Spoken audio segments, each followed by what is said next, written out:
Hello hello!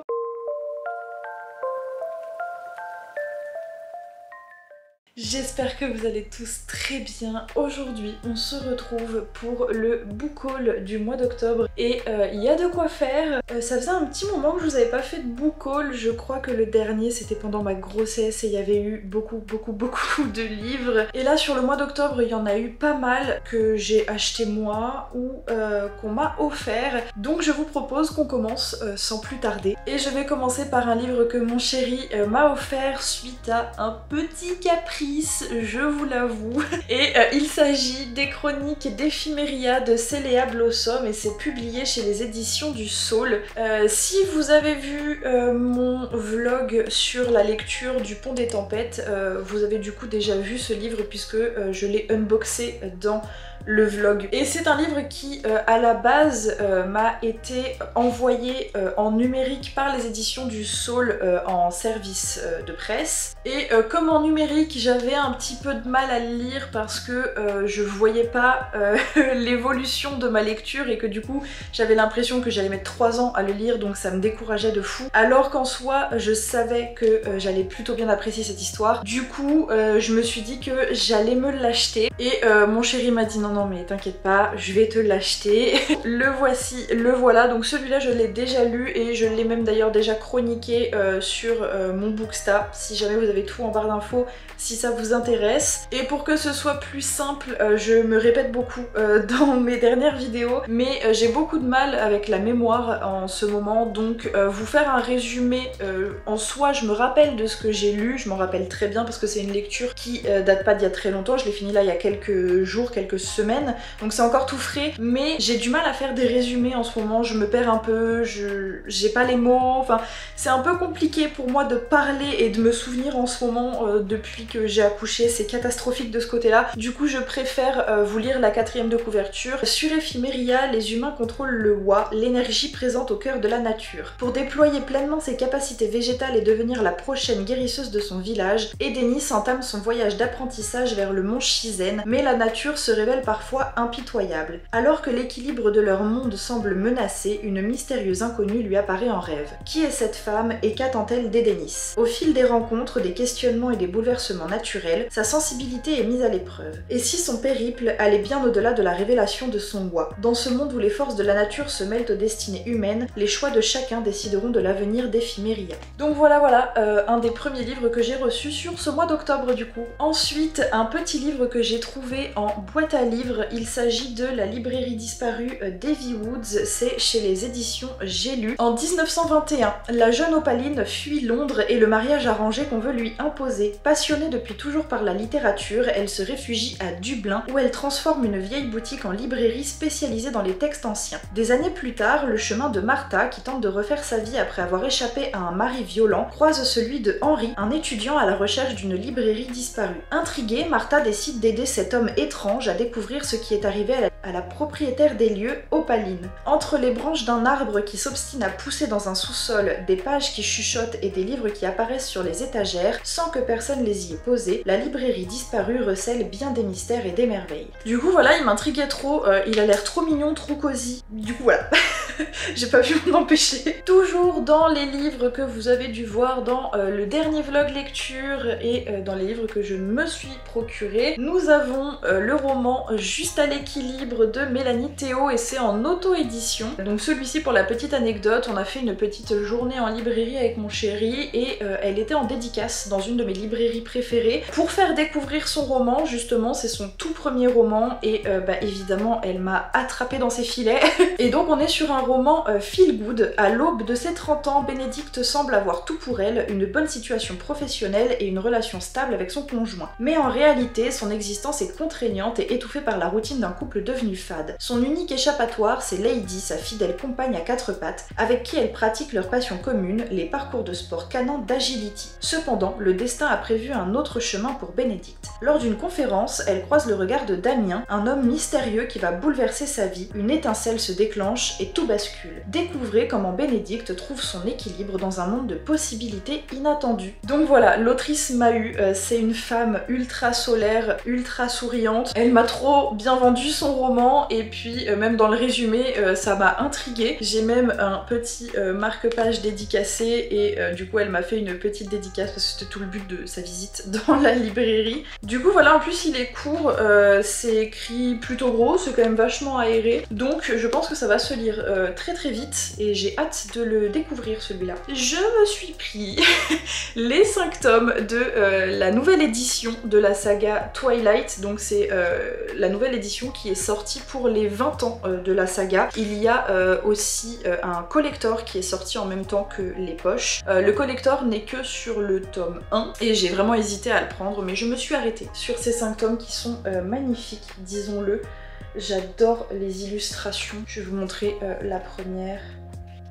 Voilà, et elles sont un petit peu toutes dans ce style. Et je surkiffe le jaspage en mode ciel nocturne étoilé. Voilà, si vous voulez les voir un peu plus en détail, bon, déjà vous avez tout sur internet parce qu'on les a vus passer un nombre incalculable de fois, mais encore une fois sur mon Booksta, je vous ai fait un petit carrousel photo pour les montrer un par un. Donc voilà, ils sont juste trop beaux, j'ai craqué, je ne vous présente plus Twilight, très franchement, qui ne connaît pas, on va pas s'attarder là-dessus. Donc voilà pour ceux que je me suis procuré. Maintenant on va passer à ceux qui m'ont été offerts. Et là, il y a encore quelques pépites.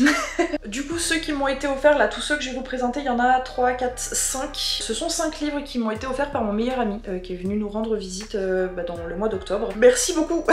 Je ne sais pas trop quoi dire. Et je vais garder le meilleur pour la fin, mais pour l'instant, laissez-moi vous présenter le tome 2 de la saga Les Royaumes de Feu de Tuite Sutherland. Je sais pas le dire. Donc c'est le tome 2 des Royaumes de Feu, La Princesse Disparue, et c'est chez Gallimard Jeunesse. J'ai le tome 1 quelque part par là-bas. Je l'ai pas encore relu parce que c'est une saga que j'avais commencé à lire, je sais plus quel âge j'avais, 12, 14 ans, un peu moins, 12 ans peut-être, 12, 13. Je sais plus exactement. Et je me souviens pas trop de ce qui s'y passe parce que j'avais arrêté de la lire et plutôt que de garder les livres, je sais pas pourquoi on les a revendus. Et du coup petit à petit j'ai envie de me reprocurer la saga pour pouvoir la relire parce que j'avais quand même bien aimé, ça fait partie de mes premières sagas lues quand j'étais adolescente. Et donc ça c'est le tome 2, donc je vais vous lire le résumé du tome 1, faut juste que je l'attrape. Voilà le tome 1, en plus ils sont trop cool. Du coup pour le résumé, une terrible guerre divise les royaumes du monde de Pyria. Selon une mystérieuse prophétie, seuls 5 jeunes dragons nés lors de la nuit la plus claire pourront mettre fin au combat et apporter la paix. Mais les élus, Argyle, Tsunami, Gloria, Comet et Sunny, rêvent de voler de leurs propres ailes plutôt que d'accomplir leur destin. Un univers riche et fascinant, une intrigue captivante, une amitié indéfectible, partagez l'aventure de jeunes dragons aussi valeureux qu'attachants. Du coup voilà, le tome 2 qui m'a été offert par mon meilleur ami, encore une fois merci. Je ne vais pas dire ça pour tous les livres, je l'ai déjà remercié. Voilà, ça c'est fait. Ensuite, 3 petits bébés. Il s'agit des 3 premiers tomes du premier cycle de la saga Witch and God.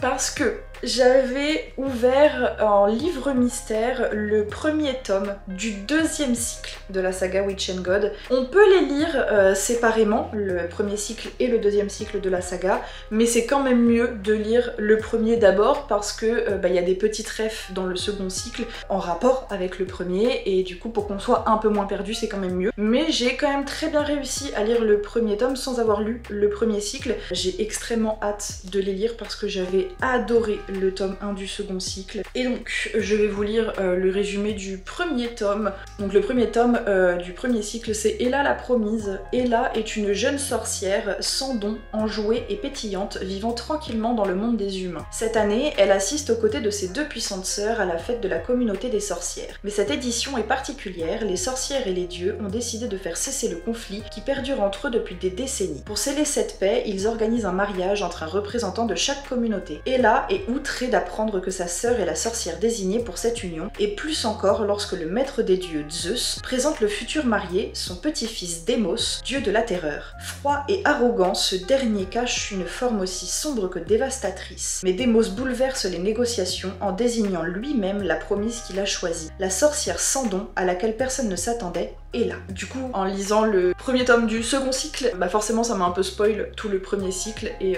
leur couple est juste trop mignon. J'ai quand même hâte de savoir comment ils se sont mis ensemble, comment ils en sont venus à devenir trop mignons. Vous voyez ce que je veux dire? J'ai gardé le meilleur pour la fin. Et là, bon, je me dois de me justifier un petit peu quand même. Enfin, je me dois, non, mais je le fais quand même. C'est un livre qui est sorti en juin, si je dis pas de conneries, le 15 juin, quelque chose par là. Là, avec la date, vous devez savoir un petit peu, que j'attendais énormément, même si je n'ai pas encore fini de lire le tome 2 de cette saga, parce que j'ai commencé le tome 2 à une période difficile, puisque de toute façon 2024 a été une année pourrie chez moi. Donc je l'ai commencé dans une énième période difficile de 2024 et du coup je ne l'ai toujours pas fini. Donc il va falloir que je le reprenne de zéro. J'attendais quand même le 3e tome. Le voilà, le beau bébé, le magnifique, l'incroyable, le fabuleux 3e tome de la saga Empiring, je sais pas comment ça se dit, bref, la saga Force Wing, Onyx Storm. Et c'est du coup de Rebecca Yarros, c'est chez Hugo Roman dans la collection Romantasy. Du coup, mon meilleur ami me l'a acheté le jour de la sortie, mais comme on s'est pas revu depuis, parce que bah, moi en juin j'avais accouché, genre 1 ou 2 semaines avant sa sortie, je venais tout juste d'accoucher, donc du coup on s'est pas revu, on n'a pas eu trop le temps ni l'énergie et du coup vu qu'il l'a gardé tout ce temps, je ne l'ai eu là que en octobre et quand je l'ai vu comme ça en vrai, c'est fou mais je l'ai trouvé encore plus incroyable que quand je l'ai vu sur internet. Quand je l'avais vu en photo un peu partout sur Booksta etc, je me disais oh il est pas si ouf par rapport aux 2 premiers, je le trouvais pas fou et en fait genre de l'avoir dans les mains c'est tellement différent. Voilà, mon petit bébé d'amour est arrivé à la maison, merci Adrien. Mais du coup, je vous parle, je vous donne des anecdotes, mais laissez-moi quand même vous parler de la saga Force Wing. Et là c'est pareil, même si ça reste un de mes coups de cœur ever, je vais quand même vous lire un résumé. Rien ne prédestinait Violette Sorengai à être une cavalière. À son arrivée à l'académie de Basgiat, elle était censée intégrer le quadrant des scribes et mener une vie tranquille parmi les livres. Elle dont les os sont si fragiles qu'ils peuvent se briser au moindre choc. Mais Violette n'a d'autre choix que de satisfaire... Ça se dit ça? Attendez, mais Violette n'a d'autre choix que de satisfaire aux ordres de sa mère, ok, la générale Sorengai, elle-même cavalière et dresseuse de dragons, et de s'inscrire aux épreuves de sélection pour devenir dragonnière, l'élite de la Navarre. Pourtant, le simple fait d'envisager de participer à cette compétition lui paraît fou, car les dragons ne se lient pas aux humains fragiles, ils les brûlent. Mais Violette a beau être la candidate la moins forte physiquement, elle est rusée et rapide. Des qualités indispensables quand on évolue dans un monde sans foi ni loi, où les alliés peuvent vite devenir des ennemis. Violette va devoir penser à un plan solide car cette aventure n'a que 2 issues, passer toutes les épreuves ou mourir. Pépite. Et j'ai extrêmement hâte, là je me suis prévu une petite relecture du tome 1 suivie de la lecture du tome 2 et du tome 3. J'ai extrêmement hâte. Je sais pas trop si le cadre a un peu bougé, ma caméra a coupé vraiment alors que j'étais en train de terminer. Du coup voilà ce qui conclut ce book haul du mois d'octobre. C'est un sacré mois, ça fait du coup 13 livres en plus à ajouter à ces magnifiques bibliothèques. Et puis voilà, je n'ai plus qu'à vous souhaiter d'excellentes lectures. Je vous dis à vendredi prochain et je vous fais des gros bisouilles.